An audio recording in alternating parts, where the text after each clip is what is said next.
आशा भरी नारी। ये TWR इंडिया की प्रस्तुति है। आशा भरी नारी कार्यक्रम में मैं आज के लिए आपकी मेजबान हूँ। अगले कुछ हफ्तों तक खासकर हम महिलाओं के बीच हम मानसिक स्वास्थ्य के बारे में चर्चा करेंगे, सीखेंगे और अध्ययन करेंगे। तो आइए मानसिक स्वास्थ्य से वास्तव में हमारा क्या तात्पर्य है ये सीखते हैं।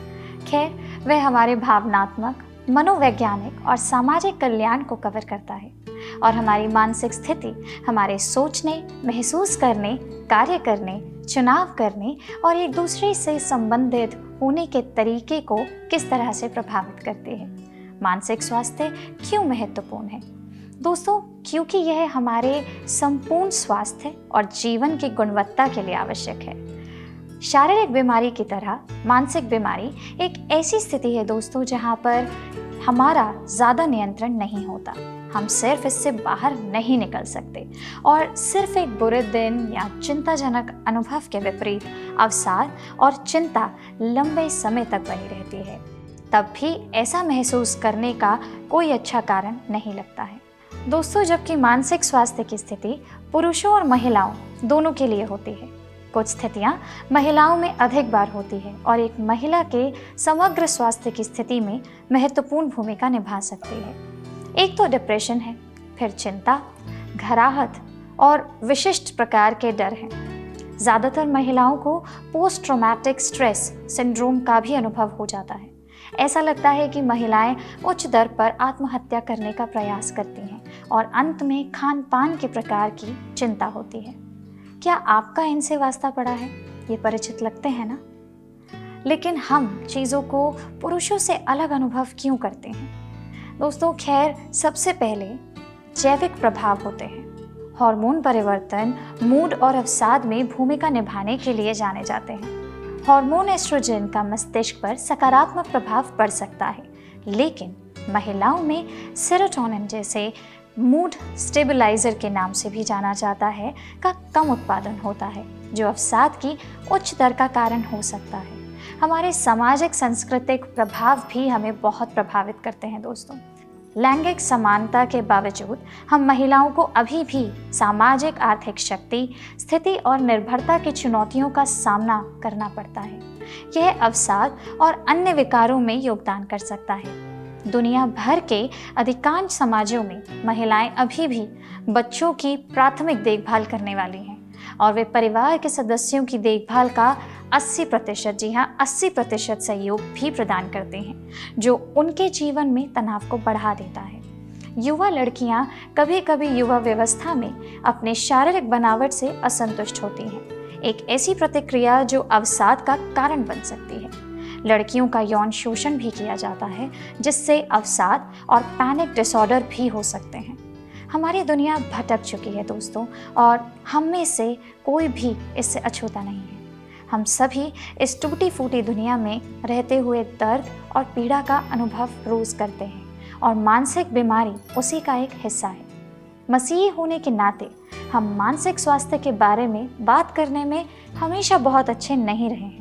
चर्च में इसकी शायद ही कभी चर्चा की जाती है और इसे अभी भी एक बुराई के रूप में देखा जाता है, जो लोगों को अपनी मानसिक स्वास्थ्य चुनौतियों को छिपाने के लिए मजबूर करता है। दोस्तों, इसलिए आज हम कोशिश करने जा रहे हैं कि परमेश्वर और मानसिक स्वास्थ्य के बीच संबंधों पर एक बेहतर नज़र डालें, बाइबल के पन्नों की ओर मुड़ें और फिर देखें कि यदि हम या हमारे मित्र मानसिक स्वास्थ्य संबंधी समस्याओं का अनुभव कर रहे हैं तो हम व्यवहारिक रूप से उनके लिए क्या कर सकते हैं। बाइबल मानसिक बीमारी को स्वीकार करती है। बेशक यह अवसाद या चिंता या द्विध्रुवी विकार या ऐसा कुछ भी नाम नहीं देता है, लेकिन बाइबल में निश्चित रूप से मानसिक स्वास्थ्य से जूझ रहे लोगों के सबूत हैं। जब हम मानसिक स्वास्थ्य संघर्षों का सामना करते हैं तो अलग थलग और अकेला महसूस करना आसान होता है, जैसा कि हम अकेले ही अपनी स्थिति के दर्द और अनिश्चितता को अनुभव कर रहे होते हैं। लेकिन मनुष्य मानसिक स्वास्थ्य की दुनिया के साथ बहुत लंबे समय से कुश्ती कर रहा है। वास्तव में बाइबल की कुछ कहानियाँ जिन्हें आप शायद पहले से जानते हैं, उनमें मानसिक स्वास्थ्य के ऐसे पहलू शामिल हैं जिन पर आपने शायद कभी ध्यान ना दिया हो।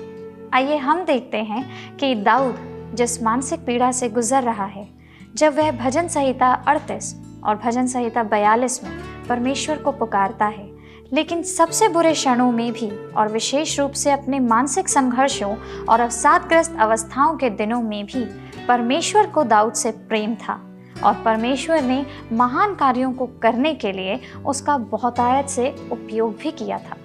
हालांकि दाऊद की कहानी दुखद है, वह इस तथ्य का एक प्रमुख उदाहरण है कि हमारे दुख या मानसिक संघर्ष के समय में परमेश्वर को पुकारने में कभी भी देर नहीं हुई है। हम आज जैसे भी हैं दोस्तों, परमेश्वर हमारे जीवन का उपयोग कर सकते हैं, भले ही हमने अपने अतीत में कुछ भी क्यों ना किया हो। रूथ की किताब में हम पढ़ते हैं कि नाओमी का पति और उसके दोनों बेटे मर जाते हैं और वह एक विधवा के रूप में रह जाती है, जिसका कोई वास्तविक परिवार नहीं होता जो कि उसका अपना हो। इससे उसे लगता है कि परमेश्वर उसके साथ कटु व्यवहार कर रहा है। वह यहाँ तक कि लोगों को उसे मारा कहना शुरू करने के लिए कहती है, जिसका अर्थ है कड़वा। यह ऐसा है जैसे नाओमी ने अपने पूरे अस्तित्व को दुख और हानि के लेंस के माध्यम से देखना शुरू कर दिया था। वह देखने में असमर्थ थी कि वो कौन है या उसे अपने दिनों को जीने के लिए क्यों छोड़ दिया गया है। तो योना की कहानी मानसिक स्वास्थ्य के संदर्भ में हमें क्या प्रकट कर सकती है? योना की पुस्तक में हम देख सकते हैं दोस्तों कि भावनात्मक और शाब्दिक दोनों तरह से योना एक गहरी और अंधेरी जगह में है। परमेश्वर उसे अपने राज्य को आगे बढ़ाने के लिए एक कार्य पूरा करने के लिए कहते हैं और योना सचमुच मुड़ता है, लेकिन विपरीत दिशा में दौड़ता है। उसका बहाना यह है कि जिन लोगों से परमेश्वर चाहता है कि वे बातें बोले, वे परमेश्वर की दया के पात्र ही नहीं हैं। वह अपना समय परमेश्वर की बुलाहट से दूर भागने में व्यतीत करता है और एक मछली के पेट में पहुंच जाता है।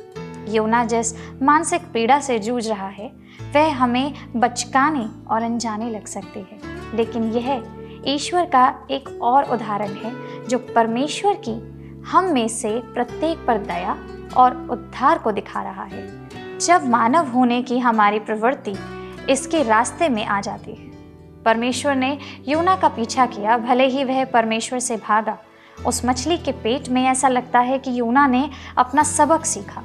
वह निन्वे के लोगों से बात करने जाता है। पुस्तक के अंत में योना अपनी कड़वाहट और उन लोगों के लिए अवमानना को स्वीकार करता है जिनसे वह संपर्क करने वाला है। हमारे लिए अय्यूब की कहानी का दिलचस्प हिस्सा यह है कि कैसे परमेश्वर अय्यूब की पीड़ा के प्रति प्रतिक्रिया करता है। अय्यूब अपने जन्म के दिन को श्राप देता है, अपने जीवन की तुलना लंबे समय तक चलने वाले दुख से करता है और यहाँ तक कि मृत्यु की कामना भी करता है।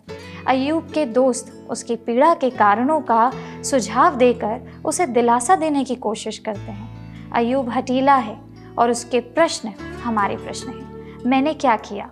परमेश्वर मुझे दंड क्यों दे रहा है? पुस्तक का सबसे कठिन हिस्सा तब होता है दोस्तों, जब परमेश्वर अय्यूब को कई ऐसे ज्वलंत प्रश्नों का उत्तर देता है जिनका उत्तर अय्यूब नहीं दे सकता। परमेश्वर ने अय्यूब की हठ को नम्रता से बदल दिया। हम मनुष्य के रूप में परमेश्वर के कार्यों की व्याख्या कैसे शुरू कर सकते हैं? भजन गंभीर रूप से नकारात्मक भावनाओं को व्यक्त करने वाले पदों से भरे हुए हैं, क्योंकि दाऊद जैसे लोग अपने दर्द और दुख में परमेश्वर को पुकारते हैं। भजन 38 इसका एक अच्छा उदाहरण है। हे प्रभु, मेरी सारी अभिलाषा तेरे सम्मुख है और मेरा कराहना तुझसे छिपा नहीं। मेरा हृदय धड़कता है, मेरा बल घटता जाता है और मेरी आंखों की ज्योति भी मुझसे जाती रही। मेरे मित्र और मेरे संगी मेरी विपत्ति में अलग हो गए और मेरे कुटुंबी भी दूर जा खड़े हुए। परमेश्वर अपने लोगों को उनके दर्द और पीड़ा को व्यक्त करने की अनुमति देता है और वह सुनता है। इस बात की मान्यता में दाऊद ने अपना भजन समाप्त किया। हे यहोवा, मुझे छोड़ ना दे। हे मेरे परमेश्वर, मुझसे दूर ना हो। हे यहोवा, हे मेरे उद्धारकर्ता, मेरी सहायता के लिए फुर्ती कर। जबकि परमेश्वर चाहता है कि जब हम दर्द में हों तो हम उससे मदद मांगें। हमें पवित्र शास्त्र में भी प्रोत्साहित किया जाता है दोस्तों कि हम अपने शरीर और अपने दिमाग की देखभाल करें। एक ब्रेक ले लो। वो कहते हैं पहले खुद की देखभाल। वे कहते हैं मनन आपके मानसिक स्वास्थ्य के लिए अच्छा है, व्यायाम करें। लेकिन यह सब कहाँ से आसान है? किसके पास इतना समय है? आखिरकार हम बस अपनी टू डू सूचियों को पूरा करने की कोशिश कर रहे हैं और कोविड की विषम स्थिति के साथ हम सब जीवित रहने की कोशिश कर रहे हैं और ऊपर से माता पिता ऑनलाइन स्कूल को पूरा कराने में जूझ रहे हैं। यह कभी नहीं रुकता। लेकिन मेरे अनुभव में व्यस्त हूँ या नहीं, एक सतत अभ्यास विकसित करना जो मेरे मानसिक स्वास्थ्य के लिए अच्छा है, प्राथमिकता बन गया है। आखिर क्यों? क्योंकि यह एक मात्र तरीका है जिससे मैं जीवित रहना, फलना फूलना और एक पूर्ण जीवन जीना जानती हूँ। दिनचर्या और दैनिक अभ्यास मेरे समग्र कल्याण की कुंजी बन गए हैं जो मेरी उत्पादकता, प्रगति और सफलता में योगदान करते हैं। और मेरा मानना है कि दैनिक अभ्यास आत्म देखभाल के कुछ सबसे बड़े रूप हैं, लेकिन बहुत से लोग अपने लिए समय निकालने के लिए संघर्ष करते हैं। भारतीय महिलाओं के रूप में हम अपने खुद के लिए कुछ करने के लिए दोषी महसूस करते हैं, खासकर ऐसे समाज में जहां एक महिला की भूमिका मुख्य रूप से सेवा की होती है और अपने आसपास के सभी लोगों की देखभाल करती है, जबकि इसमें कुछ भी गलत नहीं है। दूसरा पहलू यह है कि हम अपने बारे में सब कुछ भूल जाते हैं क्योंकि हम दूसरों की सेवा करने में बहुत व्यस्त हो जाते हैं। जब हम दूसरों की देखभाल करने वाले होते हैं तो हम अक्सर आराम या अपना ख्याल रखते हुए स्वार्थी महसूस करते हैं। हम में से अधिकांश के लिए व्यस्त रहना ही एकमात्र तरीका बन जाता है, जिससे हम जानते हैं कि अपनी योग्यता को कैसे साबित किया जाए। जीवन भर सीखने और बढ़ने के बाद आज मैं अलग तरह से एक विश्वास रखती हूँ। हमें प्रेम किया गया है, हम काफ़ी हैं, हम योग्य हैं, तब भी जब हम आराम कर रही हूँ और तब भी जब कुछ ना कर रही हूँ। इसलिए हमें पूरी तरह से नए तरीके से अपना ख्याल रखना सीखना चाहिए। इसका मतलब है कि हम बिना किसी बहाने के नियमित रूप से और लगातार अपने लिए समय निकालते हैं। हमारे मानसिक स्वास्थ्य का समर्थन करने में हमारी सहायता के लिए हम हर दिन 6 सरल चीज़ों का अभ्यास कर सकते हैं। इनमें से कई अभ्यास वास्तव में मेरी सुबह की दिनचर्या का हिस्सा हैं, इसलिए उन्हें कम समय में किया जा सकता है। मनन करें। यह सबसे ज़्यादा मायने रखता है दोस्तों कि आप चुपचाप बैठने के लिए समय निकालें और अपने आप को शांत होने दें। ईश्वर को जो कहना है उसे प्रतिबिंबित करने, सोचने, समझने और सुनने के लिए अलग समय निर्धारित करें। इस निरंतर अभ्यास को विकसित करें और आप अपने समग्र जीवन में एक बहुत बड़ा अंतर देखेंगे। दूसरी चीज़, पढ़ें। दैनिक भक्ति और बाइबल पढ़ने के लिए समय निकालें। यदि आप व्यस्त हो तो छोटे और जल्दी पढ़े जाने वाले पदों को भी पढ़ सकते हैं। इसे अपनी प्रार्थना का हिस्सा बनाएं। यह आपके दिन को निर्देशित और समर्थित करने का एक शानदार तरीका है, चाहे आप उस सुबह कैसा भी क्यों ना महसूस कर रहे हों। जब जीवन व्यस्त हो तब भी आपको आश्चर्य होगा कि यदि आप एक दिन में सिर्फ एक अध्याय पढ़ती हैं तो आप एक वर्ष में कितनी पुस्तकें समाप्त कर सकते हैं। तीसरी चीज़, संगीत सुनें और दिन में बैकग्राउंड में बजते हुए संगीत को छोड़ दीजिए। यह सुखदायक, आरामदायक और चिकित्सीय है। संगीत एक शक्तिशाली माध्यम है दोस्तों, इसलिए वह संगीत चुनें जिसे आप पूरे दिन सुनना चाहते हैं, जो आपके मूड पर निर्भर करता है और आपको उस समय क्या चाहिए। घर पर रहने की स्थिति के बाद से मैंने महसूस किया है कि हर दिन चलना मेरे लिए आवश्यकता बन गया है। आप फिटनेस क्लास लें, अपने पति के साथ आस पड़ोस में घूमें, कुछ इंडोर व्यायाम करें। वे कहते हैं आप अपने शरीर को हिलाकर अपना मूड बदल सकते हैं।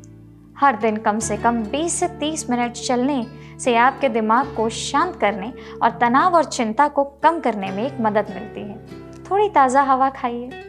कोई फ़र्क नहीं पड़ता कि आप कहाँ रहती हैं, बस कुछ मिनटों के लिए बाहर निकलने की कोशिश करें और सांस लेने के लिए थोड़ा समय निकालिए। अंतिम लेकिन निश्चित रूप से कम अपने आप को जांचने के लिए एक दिन में कुछ मिनट निकालिए। अपने आप से ईमानदार बनिए। आप वास्तव में कैसा महसूस करती हैं, इस पर ध्यान दीजिए। अपने शरीर को स्कैन कीजिए और अपने आप से पूछिए, आज मैं कैसा महसूस कर रही हूँ, आज मुझे क्या चाहिए। इसका सीधा सा मतलब है कि आप अपने शरीर और अपने दिमाग के माध्यम से जो कुछ भी कर रहे हैं उसे महसूस करना और उसे सम्मान करने की अनुमति दे रही हैं। अगर आपका शरीर थका हुआ महसूस करता है तो ब्रेक लीजिए। यदि आप अति व्यस्त महसूस करते हैं तो रुकें और आराम करें। अगर आपको मदद चाहिए तो पूछें। अगर आप अकेला महसूस कर रहे हैं तो किसी से संपर्क करें। अगर आप भावुक महसूस करते हैं तो रोएं। मूल रूप से यह अपने आप को सभी अच्छे और बुरे और बीच से सब कुछ महसूस करने की अनुमति देने के बारे में है। अपने आप में जांच करना अब तक का सबसे महत्वपूर्ण अभ्यास है जो आप कर सकते हैं, क्योंकि इसके बिना आपका मानसिक स्वास्थ्य संघर्ष कर सकता है। अपने प्रति सच्चे रहकर आत्म प्रेम का यह सबसे अच्छा कार्य है। आज खुद से प्रेम करने को प्राथमिकता दें ताकि आप दूसरों से उसी तरह प्रेम कर सकें जिस तरह से परमेश्वर आपसे प्रेम करते हैं। यानी अपने लिए समय निकालें और दैनिक अभ्यासों के लिए खुद को मजबूत करें और प्रेम करें ताकि आप दूसरों की सेवा कर सकें। यह आपके लिए खुद को दिखाने का मौका है। इससे कोई फर्क नहीं पड़ता कि आप इसे कैसे करती हैं। आप चुनती हैं कि आपके लिए क्या काम करता है और आपको अच्छा महसूस कराता है। कुछ दिन यह आसानी से और स्वाभाविक रूप से हो जाएगा, कुछ दिन यह कठिन होगा और यह ठीक भी है। इसीलिए दोस्तों, इसे अभ्यास कहते हैं। याद रखिए, यह केवल अभ्यास से कहीं अधिक है। यह दिन प्रतिदिन जीवन जीने के उद्देश्यपूर्ण तरीके के बारे में है। यह जानने के बारे में है कि आप अपने लिए समय निकालने के योग्य हैं और उन चीज़ों का अभ्यास करें जो आपको ऊपर उठाती हैं और आपके मानसिक और शारीरिक स्वास्थ्य को बनाए रखती हैं। यह अपना ख्याल रखने के इरादे के बारे में है और जिस तरह से परमेश्वर आपके लिए योजना बनाते हैं, क्योंकि आपको हर तरह से प्रेम किया गया है और आप योग्य हैं। व्यवस्था विवरण 14:2 कहता है, तू अपने परमेश्वर यहोवा के लिए पवित्र ठहराया गया है और उसने तुझे पृथ्वी की सब जातियों में से अपना निज धन होने के लिए चुन लिया है। क्या ऐसी कोई चिंता है जिसका आप सामना कर रही हैं, जिसने आपकी भलाई को बुरी तरह प्रभावित किया है? आज समय निकालें और उन बातों को यीशु को सौंप दें, क्योंकि उन्हें आपकी परवाह है। और जान लें कि ज़रूरत पड़ने पर मदद करने के लिए परमेश्वर ने मानसिक स्वास्थ्य पेशेवरों का उपहार भी प्रदान किया है। अगर अंधेरा भारी है तो आपको मदद की ज़रूरत है, तो कृपया किसी भरोसेमंद पेशेवर काउंसलर से संपर्क करें। अगर आप ऐसा करते हैं तो इसमें कोई बुराई नहीं है। हम में से प्रत्येक को परमेश्वर के स्वरूप में बनाया गया था, जो उसके द्वारा मूल्यवान था। इसलिए कृपया इसे थामे रहें और कभी हार ना मानें। परमेश्वर पर भरोसा रखें कि वह भविष्य जानता है और वह हमें अपने हाथों की हथेली में रखता है। हालांकि हमारी सबसे बड़ी चुनौती यह है कि हम ईश्वर को नहीं देख सकते, उन्हें छू नहीं सकते और अक्सर उनकी उपस्थिति को महसूस नहीं कर सकते।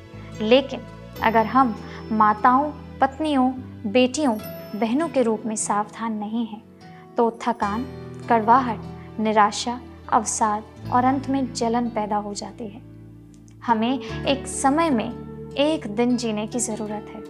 हर दिन की अपनी चिंताएं होती हैं और इसे जानने से हमें एक बार में एक कदम उठाने में मदद मिलेगी। मत्ती 6:34 में यीशु ने कहा कि कल की चिंता मत करो, क्योंकि आने वाला कल अपनी चिंता करेगा। हम भविष्य को नियंत्रित नहीं कर सकते दोस्तों। हम कल के लिए खुद को तैयार करने के लिए कुछ चीज़ें कर सकते हैं, लेकिन अगर मुसीबतें आती हैं तो हमारा भविष्य अभी भी प्रभु के हाथ में है। हम नहीं जानते कि कल क्या होगा और भविष्य का एक दिन क्या ला सकता है। महिलाओं के रूप में हमें अक्सर ऐसा लगता है कि हम इस यात्रा में अकेले चल रहे हैं। यह सच नहीं है। हमारे पति पत्नी, परिवार के सदस्य और चर्च समुदाय वह समर्थन नेटवर्क हैं जिनसे हमें कठिन समय में संपर्क में बने रहना चाहिए। जब हम हताश होते हैं तो हमें परमेश्वर के लोगों के साथ संगति की सबसे अधिक आवश्यकता होती है। पवित्र शास्त्र के परमेश्वर के वादों पर टिके रहें। कठिन परिस्थितियों में आपकी मदद करने के लिए बाइबल के प्रमुख अंशों को याद करें और उन पर मनन करें, जैसा कि दाऊद ने भजन 130 के पहले पद में गाया था। हे प्रभु, मैं गहरे स्थान में से तेरी दुहाई देता हूँ। परमेश्वर के वचन में शारीरिक और मानसिक वातावरण को बदलने की शक्ति है। इस बिखरी दुनिया में इंसान होने के बारे में सबसे कठिन चीज़ों में से एक है दर्द का सामना करना, बिना त्वरित जवाब और लगातार सुखद अंत के। हम सभी चुनौतियों का सामना करते हैं जो भारी लगते हैं। हम संघर्ष करते हैं जब हम नहीं जानते कि क्या करना है। मानसिक, भावनात्मक या शारीरिक स्वास्थ्य संबंधी चिंताओं वाले लोगों के लिए भारीपन की भावनाएं कभी ना खत्म होने वाली लग सकती हैं। हम सुखद अंत या सिद्ध स्थितियों की गारंटी नहीं देते हैं। हमारी इच्छाएं अपने आप पूरी नहीं होती हैं। कोई फ़र्क नहीं पड़ता दोस्तों कि हम कितना चाहते हैं कि चीज़ें परिपूर्ण हों। हम अपूर्ण, यहाँ तक कि हानिकारक लोगों से भरी अपूर्ण दुनिया में रहते हैं। फिर भी उम्मीद है, बहुतायत आशा, अच्छाई होती है। हमारा परमेश्वर जितना हम जानते हैं उससे बड़ा और बेहतर है। एक बात की गारंटी दी जाती है कि हमारे सामने आने वाली हर चुनौती और संघर्ष के दौरान ईश्वर की उपस्थिति हमारे साथ है। परमेश्वर का वचन हमें याद दिलाता है कि यीशु दर्द और पीड़ा को अच्छी तरह जानता था। परमेश्वर हमारे हृदय की गहराइयों को समझते हैं। वह हमें गहराई से जानते हैं और हमारी ज़रूरतों की परवाह करते हैं। यीशु उनके लिए नहीं आए जो अच्छा कर रहे हैं। वह उन लोगों को बचाने के लिए आए थे जो यह स्वीकार करने को तैयार थे कि वे मरम्मत से परे हैं। और अब भी अपने कोमल तरीके से वह हमारे छिपे हुए स्थानों के द्वार पर आता है और खुद को आमंत्रित करता है। यीशु हमें प्रकाश में लाने के लिए हमारे पास आते हैं। वे हमारे साथ निकटता में रहना चाहते हैं, दर्द और शर्म का भार उठाने में मदद करना चाहते हैं जिसे हम छुपाते हैं और अलगाव में पीड़ित होते हैं। हम दिखावा कर सकते हैं कि सब कुछ ठीक है। हम अपने हिस्से के चारों तरफ दीवार बना सकते हैं। हम सभी जानते हैं कि दर्द जीवन का हिस्सा है, लेकिन जब यह बहुत अधिक हो जाता है या जब यह जीवन में बहुत जल्दी होता है या जब हम असहाय महसूस करते हैं तो दर्द हमें विश्वास दिला सकता है कि हम आगे नहीं जाना चाहते। अगर आप उदास और चिंतित महसूस कर रहे हैं या थकी हुई और चिंतित हैं तो कृपया जान लें कि परमेश्वर आपसे प्रार्थना के माध्यम से मिलना चाहते हैं। यदि आप साझा करना चाहती हैं और अपनी कहानी बताना चाहती हैं तो हमें लिखें। और अगर आपको आज का कार्यक्रम पसंद आया तो नीचे दिए गए नंबर पर एक मिस कॉल ज़रूर दीजिए। प्रभु आपको आशीषित करे।